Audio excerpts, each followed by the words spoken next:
Hi everyone, welcome to the Olive podcast. Thank you for joining us. Today I have Annabelle joining us to talk about her journey. She moved to Melbourne, Australia in 2022 and spent a good 2 years there working as a midwife, and she's now returned back to the UK. I think you're getting a bit of a false sense of reality with this amazing spring and summer we're having so far. I literally said that this weather right now is like an Aussie summer. Yeah. So she's back in the UK, she's secured herself an amazing job, but I thought you'd really like to hear about her journey and her experience. I've got quite a story really about how midwifery sort of came into my life. Like, my nan is one of 8 kids, and I just always sort of thought, that's amazing. How did her mum, a tiny little German immigrant, bless her, straight after the end of the Second World War, she was like less than 5 foot tall, and she had 8 kids. 8 kids vaginally. And I was literally there like, this is so amazing, Nan, I want to hear more about this. And then I just sort of found myself gravitating towards pregnancy. And I was like, from a young age, I was like, I think I want to be a midwife. That's awesome. And so obviously you started your journey, you became a student midwife, which is an achievement in itself to get into midwifery. That alone is hard. And I, unfortunately, was that first year that got absolutely no funding from the NHS. No.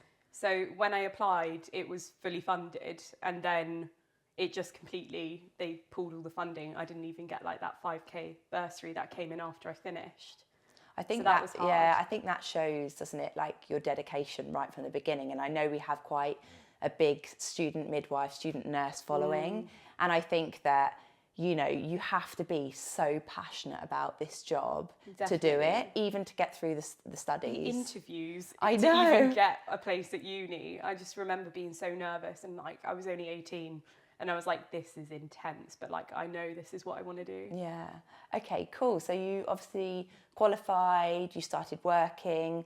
Yeah. I know obviously then COVID hit as well. So when was it that you thought that international midwifery might interest you? Like, was it sort of a gradual build? Had you ever thought about international midwifery? Did you do an overseas elective? Like, how did you come to that decision? So I always sort of had it in my head that I've always liked Australia. I kind of had this sort of burning to be like, I love going around like and looking at all these clips of people on the beach and thinking that actually could be me.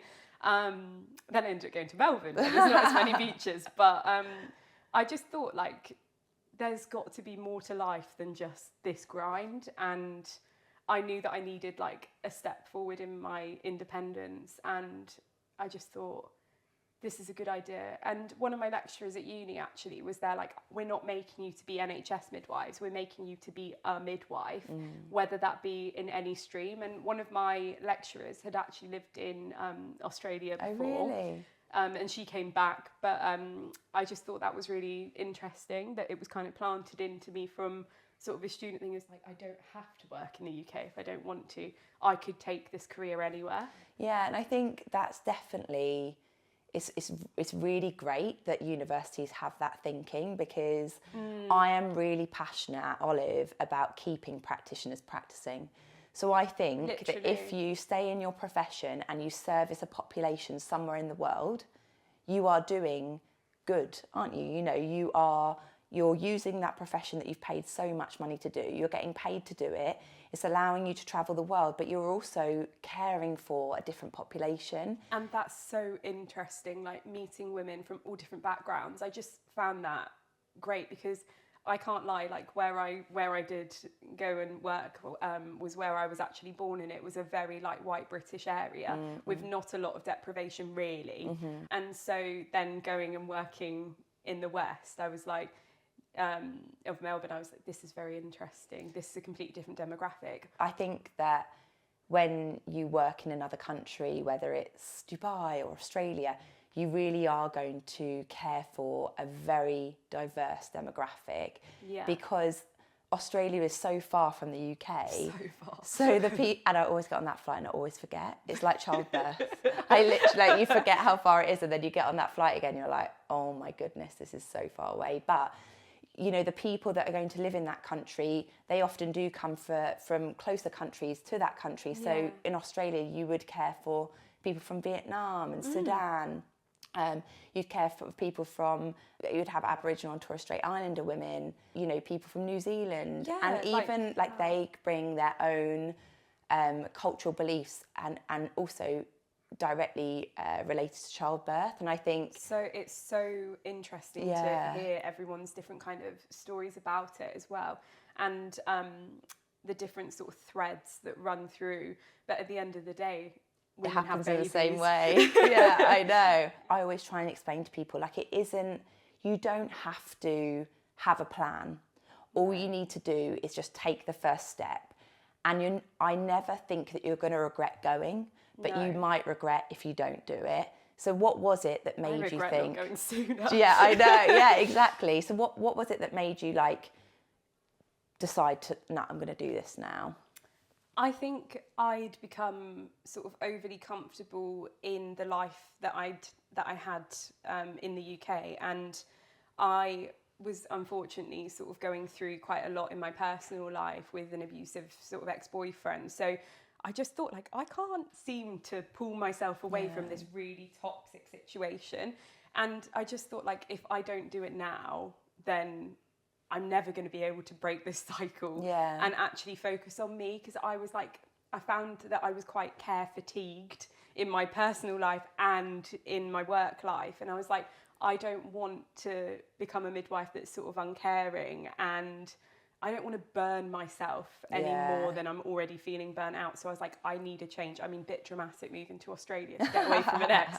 But I do feel like it gave me a chance to focus on me, and I knew that's what I needed to do. And it feels hard sometimes to make those it feels selfish at the time, but it's the best thing I could have done for myself, was choose something for me. Yeah. And I think I didn't even know that about you, like, when we first met. And I think this shows, like, our relationship and how it's evolved, but also shows all the hard work that you've done to get yourself to a point where you can openly say, like, I identified that what I was in was really unhealthy. Really unhealthy. And actually, I didn't have to put up with that any longer.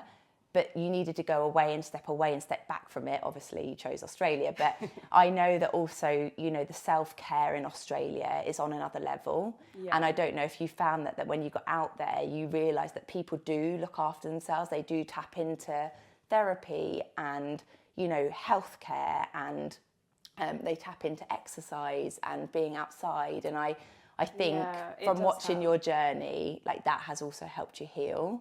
Maybe. Oh, definitely. And I also think, like, I felt like I could never take a day off sick.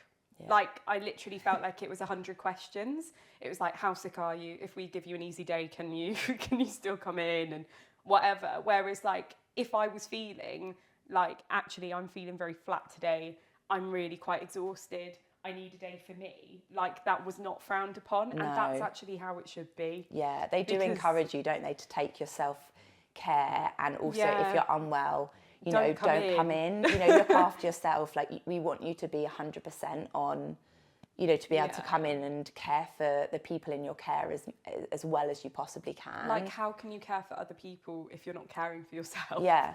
Definitely. So that's, like, I do take my hat off to you, because obviously I meet people on this journey that choose that it's not the right time for them, and I can't but help feel a little bit sad for them, because I'm like, oh, I know what you're going to be going to, like, I know how this is going to change you. But ultimately, that is their informed choice. You know, I meet with people and I tell them all about it, the good, the bad, the challenging, as much as I can possibly do. I always do think there's only so much you can prepare people, though, for when they get out there, then their experience and how they embrace that experience, or how they find that experience, can often be perhaps different to what they were expecting. But as much as possible, I always try and prepare people. But some people don't take that step, or some people decide not to, and then they watch the takeovers, like when you did a takeover, and they're like, oh no, I really want that life, I'm going to do it now. So I think, like, hats off to you for, like, making the choice, getting out there. You're one of our first candidates post rebranding to Olive. So yeah, I feel like you literally watched as well, like me. It grow.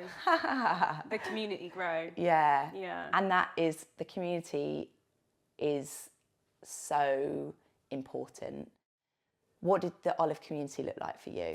So to start with, when I first got to Australia, I did a bit of travelling, and then once I settled into Melbourne, I'd been messaging with a couple of the candidates who were heading out, and like I was already in Oz travelling, and then they were sort of incoming. So it was Meg who I sort of first met up with out of the Olive community, and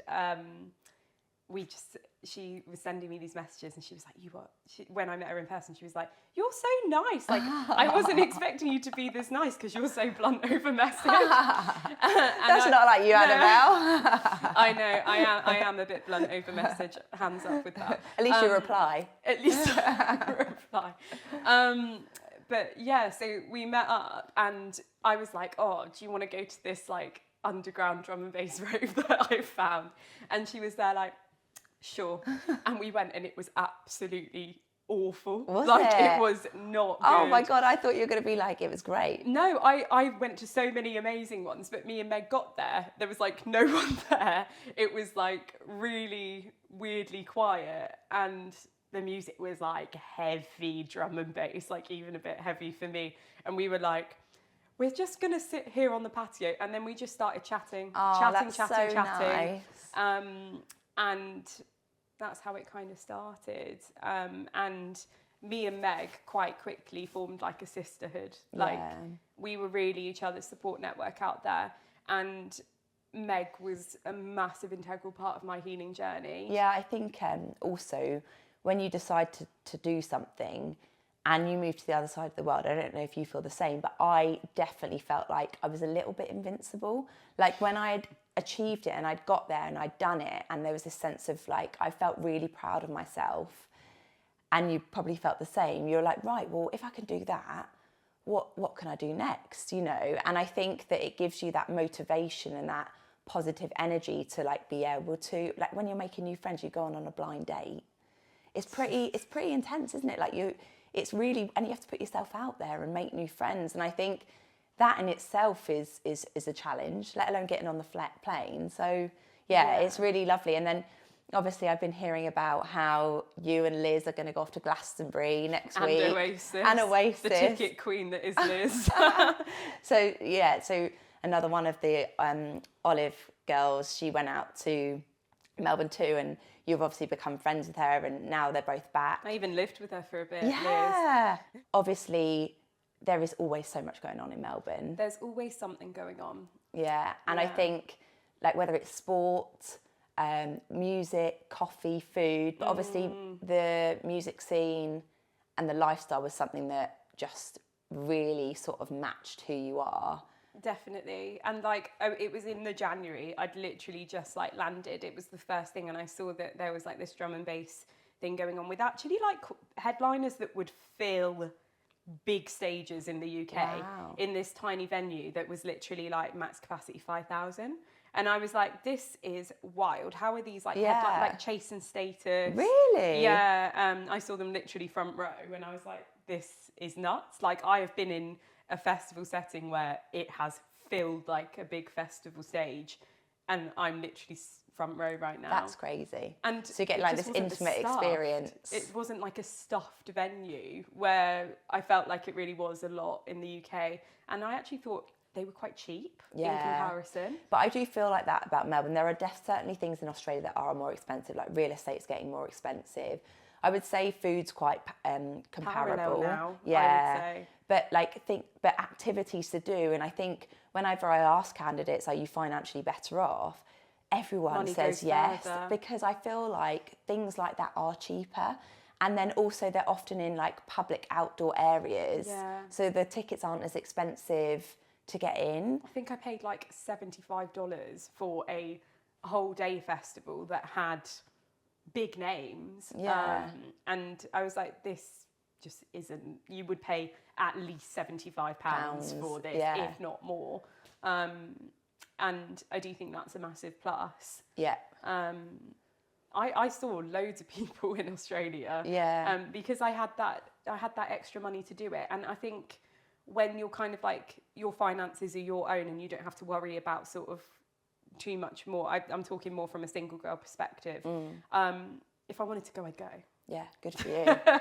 So obviously some of the biggest challenges and the feedback that we get is the shorter shifts. So you've got 8-hour shifts and 12-hour shifts. And obviously, depending on the visa you go on, you went on a sponsored visa. It's a government requirement that you work full-time hours. And if I had my way, I would encourage everyone to work 0.8. But we can't because it's a government requirement. So how did you find that, firstly? And then how did you manage that and still have a great lifestyle? I put a bit of protest in. No, really, Annabelle? I ended up basically creating a petition to say, like, if you want to work 12-hour shifts, you should be able to work 12-hour shifts. And I sort of went round and I was sort of talking to all the midwives, and a lot of the Australian midwives weren't always on board because they were so used to working 0.8 and working those short shifts. But when you're working 5 shifts a week and they're late, earlies all over the place, and you're having to work those 5, that is quite draining. And I'm going to be honest about that. Like, it is so tiring. Like, I've never felt tiredness like it, because when I was working in the UK, I'd come home and my nan would have cooked me dinner. Or like, I didn't have the responsibility of sort of running a household and working. But I did like them as well. It was a bit of a caveat. I think if I was working less of them, I would have liked them more.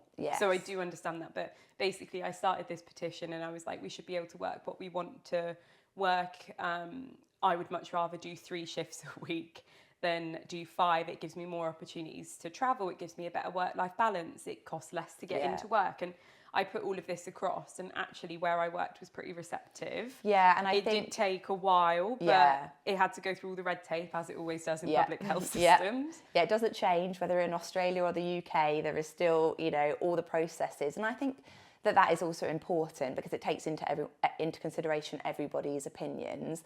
But I think that was a real great part of Olive as well, was that we were still chatting together, weren't we? You were letting me know that you were finding it challenging, and then I was able to work with sort of the executives around what that looked like for the UK midwives that are starting. Because we were used to 12s. Like, I did 12 since being a student. And I did find them tiring. I did always love if I was on an early coming back after work and being able to do something. But also, like, that working those 5 days a week, I did find hard. But I think then the executives were able to take into consideration, obviously, the Australian citizens, because they're the ones, you know, it's their country, if you like. And I think we were able to really, they started to move 12-hour shifts into more areas.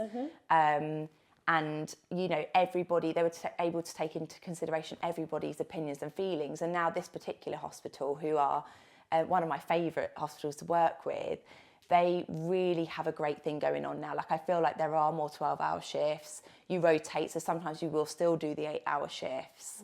And don't get me wrong, I think the full-time work is still challenging. But what I always say is, if you love it when you get out there and you think it's going to be long-term, get your PR. Get your PR. And there's different ways that you can go about doing that. Obviously, I'm not an immigration lawyer, but it's, you know, once you've gone through that visa process, you feel more confident to be able to do it. Oh, definitely. As well, don't you? I've got friends who went down the PR route and did it completely independently. Because actually, once you've already worked your way through the system, it's not as scary. You're more familiar. It's like always that thing in hindsight.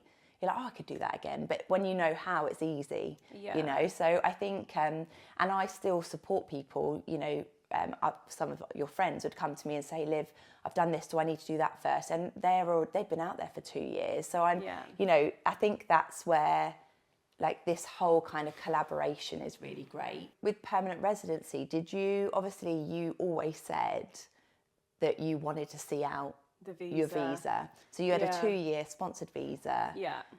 You were actually in the cohort that got quite a good relocation package.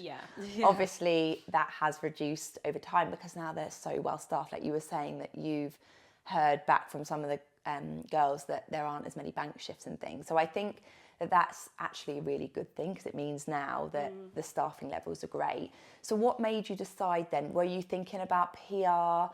Were you thinking that you're going to go off travelling? Like, did you have like any family come visit? Like, what were you thinking with regards to your next steps? Yeah.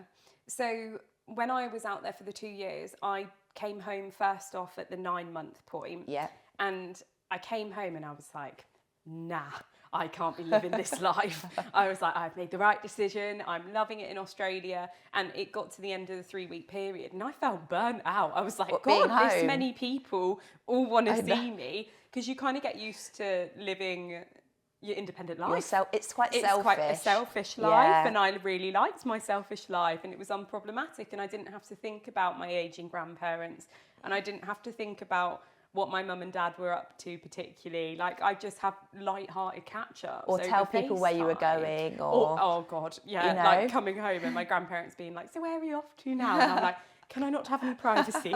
But yeah, so my sister came out and visited, and I'd obviously made those trips home a few times. But when she came out, like, that was like mega, because my sister is absolutely riddled with ADHD. And is she? Absolutely. And we were like, is she actually going to be able to get this flight over? Good for her. And she literally saw me at the airport, burst into tears, and she was like, I'm here, I've done it. Oh my gosh, that's and so amazing. We were all just there like, oh, Kimberly. Like, first thing she did was like, I'm here, I've done it. And she called my mum and she was like, I told you I'd be able to get on the connecting flight. Like, because she is actually the kind of person that would go, oh, is that the time? And just like watch the plane take off. She won't mind me saying this. But anyway, like, my sister came over, and I absolutely loved having her there. Like, me and her are really close. And it got to the end of she was only over for like 2 weeks. It got to the end of the 2 weeks after we'd done a load of travelling. Like, we went and saw her godmother, Emma, in Sydney, and we stayed with them for a bit, which was so nice. Because I hadn't seen them in ages. Oh, wow. It's one of my mum's friends that immigrated, Yeah. who I actually stayed with when I first got to Australia. I remember. So we did that, and then we also went to Cairns, and we went right in the heat of the summer, and Kimberly was like absolutely dying. She was like, this is like awful, it's like 36 degrees every day. But we went and did like the Great Barrier Reef. Yeah. We went and did a waterfalls tour around Cairns, went to the hairdresser's place and flipped our hair. Flipped your hair? Yeah, so when it got time for her to go, I was like, I don't want you to. I literally don't want you to. And it was like so traumatic, her going. I couldn't even go to the airport with her. Like, I'd started crying when she packed her case. I was like, I actually can't go to the airport with you because it's going to make it even worse. Like, the Uber driver literally asked her, like, are you sure you're okay? Are you sure you want to go? And she was like, not really. Like, I think it never gets easier either. Like, no. I genuinely feel like every time you say goodbye to loved ones, it never got easier for me. And I think also the time that you spend with your family when they come, or if you meet them somewhere, it's protected. And you have so much to talk about, and you have so much to show them, and you have so much positivity, and it's this energy, and it is amazing time. Like, every time my family would come and visit, we'd do something different. It's quality time. Yeah. It's may not quantity, but it's quality. Yeah. So it just makes it even, and I think there is so much to do and see in Australia, like you've just literally touched on. Yeah. That it's like a trip of a lifetime for people that go as well. So you feel like they're not only seeing your life, but then you're going and having these adventures that you could have only dreamt of.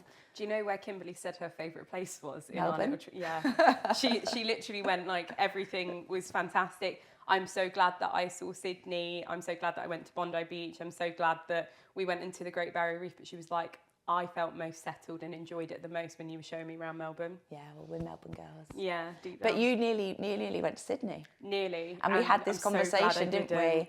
We had this conversation about, like, people come to me and I speak to them and I kind of get a little bit of a vibe of who they are. And then they'll say they want to go to a particular state.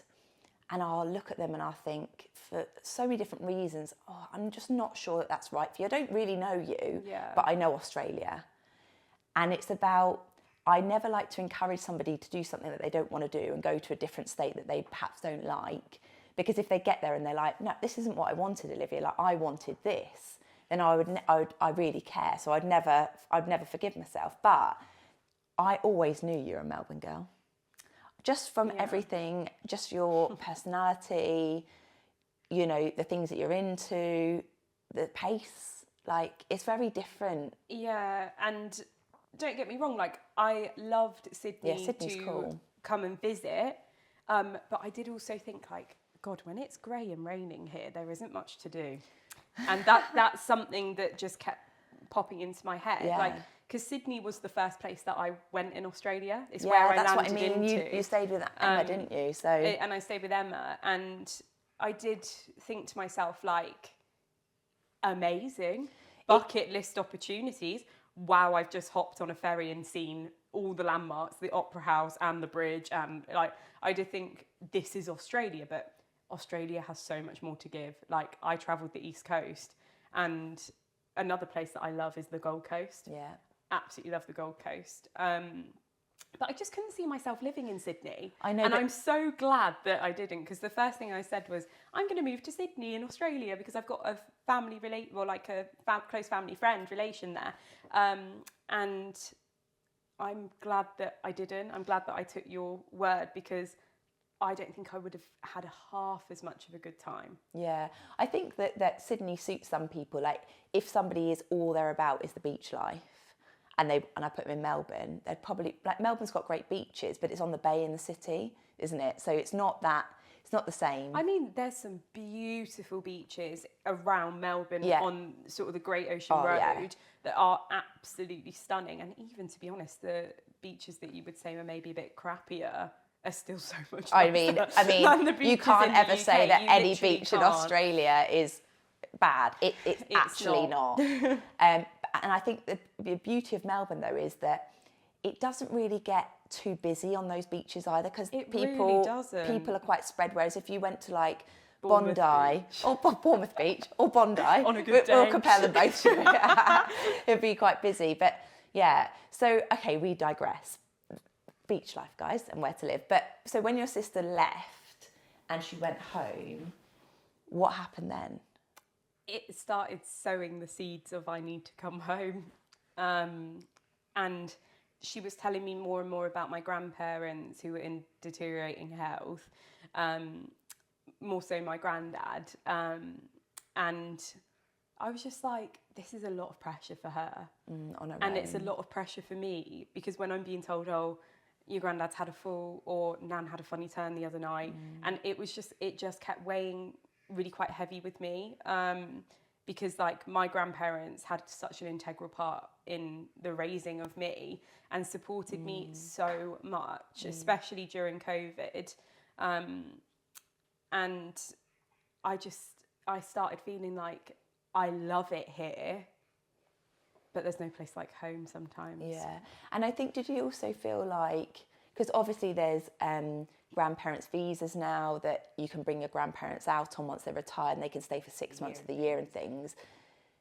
Obviously that might not have been right for your grandparents if they were having health issues. But my parents could, if I'd have stayed, my parents definitely like... Yeah, but do you ever think now, like, obviously you've come back for now, and I always say to people, you don't have to have a plan, because you can have the best plans in the world and they'll change. I mean, I always said I was going for a year at the start. And you did too. I did too. And also, did you feel like, because you were there and you'd done it, if you come back, because I think that some people feel like there's a sense of failure if they come back, I'm not saying you, but for me, when I came back, even after 9 years, I was worried about, and I don't really care so much about what people think of me. It's the comments like, why have you come back now? And if you're an Australian citizen, why have you come back? And I was a little bit worried that people would think that I had failed because I'd come back, especially as I had my first child out there. I thought, maybe people will think, she can't cope on her own. It absolutely wasn't the case. And actually, parenting a child independently as a little family of 3 compared to parenting a child in a big family is very different. But did you feel like I've done this now, so if I come back, I can It's always go nowhere out near as again? scary. Yeah. And like, I do think it's really brought out a lot of resilience in me, and a lot of I've always had a bit of a go-getter sort of attitude to life, but I'm not afraid. No. And if you can move literally across the world On your own. on my own, then you can do anything really, and that is always that's stayed with me. Yeah, I think if you can move to the other side of the world like you did, if you can make it a huge success, if you can overcome challenges, if you can... It's not all sunshine. No, if you can be in a... You know, you got a promotion at work. Yeah. You overcame the challenges of full-time work and 12-hour shifts and 8-hour shifts. And dealt with the trauma from what your brought me out there. ex-partner, yeah. You know, and still have the most amazing time. I think you can actually do anything. Literally. I just didn't... I feel like it's given me a lot more self-belief, because I remember messaging you being like, I've just applied for this promotion. I don't know if I'm going to get it.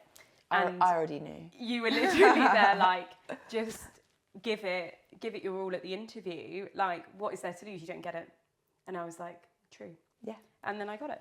And then I worked in a specialty role out there, which was really good at breaking up my the pattern of working. Yeah. So it gave me the opportunity, because you have to work that 40 hours. I was always a little bit under. We're doing 3/12s. Yeah. So it kind of added that up, which was always good.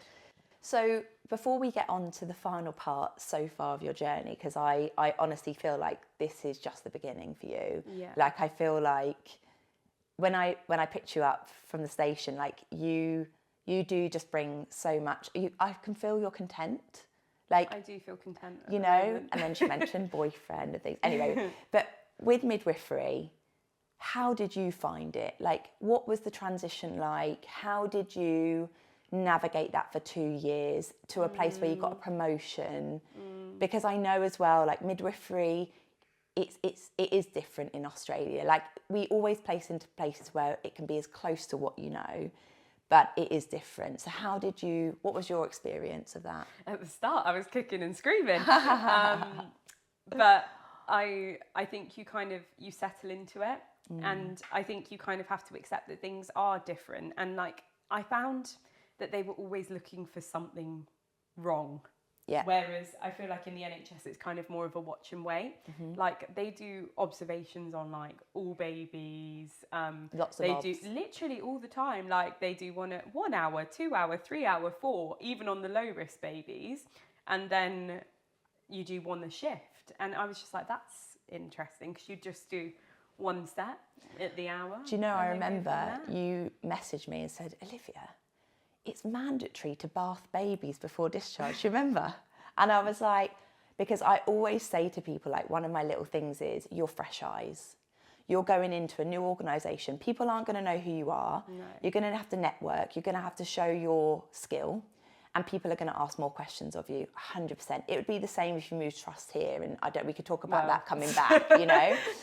But you messaged me and I was like, write a diary, because if you go into somewhere and you're like, oh, that's not how we did it, within that first sort of 90 days, you're going to rub people up the wrong way. Yeah, but if you write a diary of what's great and what's more challenging, when you've settled yourself in, you can then go to people and be like, why are we bathing all babies, like even Maltese, who've had 3 kids at home, and we have to bath them before discharge? What is the evidence behind that? Yeah. And I remember saying to you, ask them. And their answer was, we don't have the same community midwifery sort of workforce and set up. Like, it's very different. And I think coming from a community midwifery background, I did an integrated preceptorship where I worked on labour ward, 1 shift a week, 1/12, and then I did shorter shifts. I was quite a well-rounded practitioner before I even went out, I feel. Yeah. And I'm ever grateful in a way for COVID, because it made my midwifery practice really develop. Yeah. But it's really interesting to see how different still public health organisations work, because they all have different things. And like, they're what they call domiciliary, which is like community midwifery. was minimal because they had this whole different, instead of the health visitor, it was like, I can't remember the name of it now. Maternal child health Maternal nurse. child health. Yeah, so in Australia, and I was the same as you, I was like, why is the midwife not seeing these people more postnatally? But then when I had my own baby, I realised that the maternal child health nurses were so specialist in that initial care, and you see them so regularly. Like I was put into a mother's group, and we had meetups for 6 weeks from when my first son was 6 weeks old, and that's where I found my community. Nice. So it is different, but it's weird to get your head around. And I think I actually didn't recognise the importance of that way of care until I had my son. Yeah. Even being a midwife there for I was there for about 6 years, I think, before I had my son. It wasn't until I actually was there and I was like, oh, so this is why you don't see the midwife as much. But it is a bit sad but then people stay longer, don't they? But you also, as well, like the workforce of midwifery in Australia does tend to be that a lot of people are dual qualified, that you do have the nurse and the midwife background. But I don't feel like the way that they do it, because it is quite rushed, it's 4 years, and I do feel like that is awful heavy on the students, but they don't have as much placement time as you would have to nurture your craft as a midwife.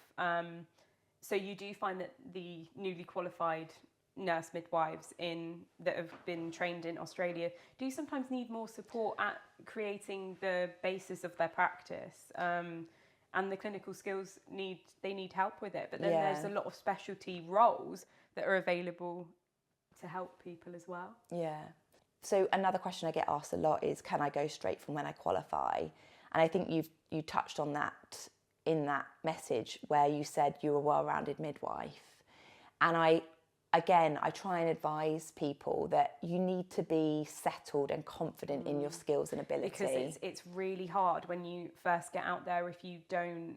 I mean, I had 2 years experience when I went, and I was glad that I felt cemented in the midwife I was. Mm-hmm. I mean, don't get me wrong, those 2 years were really, really hard. COVID was a really hard time for anyone. But working in the NHS as a newly qualified midwife, when it seemed to be like this massive baby boom, was heavy. And like I had to actually live in a hotel for a bit during COVID because I was living with my grandparents who were extremely clinically vulnerable. The vaccines weren't out. It was heavy. So I did feel quite burnt out from COVID, but I did know I still wanted to do midwifery. So it was just finding that balance. And I do think that Australia, it does have that balance a bit better than what we do here. Especially ratios. They've just coming back here was painful for that. They've just changed the night ratio to 4 at night. Yeah. How do you think that definitely helped? I mean, I've never been a postnatal ward midwife. That's just me and the way that I am. I've always thrived with that slightly later, sort of stepping into the journey that bit later in the postnatal period. Like I enjoyed doing home visits and stuff when I was in the UK. But I mean, coming back to working in the NHS, and I have literally just done a round robin all around the hospital in 3 months and worked in all areas. Their ratio, they have got a ratio where I'm working at the moment, which what is it? I didn't have in the previous trust I worked in, 1 to 8. And, at least there's something. But you do obviously get the support from the HCAs. Yeah, there's no such thing as a maternity support workers, which you don't really get in Oz. Like you do get your 1 in 4, but you are doing probably more for each patient. But would you say that that's more, you're able to give more care because you're not with paperwork as much? I would say overall, but I do feel like you do more things for them, and I don't always feel like they were necessarily, I don't know, it was very, it's different, but I do feel like it was, like I touched on earlier, very much like waiting for something to go wrong rather than watching. So I did feel like sometimes it was a bit tick listy. It was a bit like you're just doing all these observations and like, what are you looking for? Yeah. So what would you say were the benefits of being a midwife in Australia, and what would you say were the challenges if you could do 3 of each? Oh, okay. Benefits. I do feel like it's made me a much more experienced midwife. I think specifically where I worked, the demographics were so different to what I'd ever seen in the UK. And we did see a lot of like very, very high risk women that I'd never really come across. So I do feel like it definitely made me nurture my craft as a midwife. I also think promotion opportunities, massive. Growth and you said that to me, and I was like, oh, okay. And it is, they want you to step up. They want you to do, they push you to do more. Yeah. I mean, I was being asked like, have you thought about doing midwife in charge shifts? And I was like, not for me at the moment. But like, they want you to progress in your career. And I've got friends out there who that went through yourself, who have all got promotions and done different lots things. of girls that go into specialty roles as well. And third thing, I would say probably making you feel like actually you are a valued part of the team, because I think sometimes it feels like, God, the weight of the world is on me as a midwife in the NHS, where when I was working out there, I did feel a lot more like camaraderie. Like you were kind of working as a team with the other midwives. They always sort of, you had a very friendly work relationship. And a lot of the time it was because a lot of the girls that I worked with were young and Olive. But also like I just thought the workforce felt quite my age. And I think like the Aussies are like super chill, like that coffee run in the baby bassinet. Like every shift you'll have a coffee run. Honestly, like having the coffee shop open on nights was just so good. Like you put your coffee order on the board at the start of your shift. Yeah. And like, then, sometimes they'll get it for you as well. Did the hospital pay for it sometimes? I don't know. A lot of the doctors would chip in, to be honest. Especially the more senior doctors. But that was always nice. And then what would you say were the 3 challenges? I think to start with, it was definitely like, well, this is a pointless policy. What is that going on? But I had to sort of rein that in a bit. I do think the working full time is challenging, but like it's not always forever. Yeah. And you can definitely step forward into that PR realm and not work full time. Yeah. To start with, I found the amount of training and stuff quite heavy. Because when you first get out there, you're on study days all the time, and it feels like a bit of a information overload. But you do settle into that. Although I've just orientated to a new hospital working on bank, and I think I had about 20 study days I had to go to. I've literally just gone through that as well. I think that's a challenge of moving workplaces. Yeah, and I was like, I haven't even started work yet, and some of the study days they pay me £50 for the whole day. Yuck. Like a corporate orientation. Anyway. That's heavy. Well, I feel like that's fair.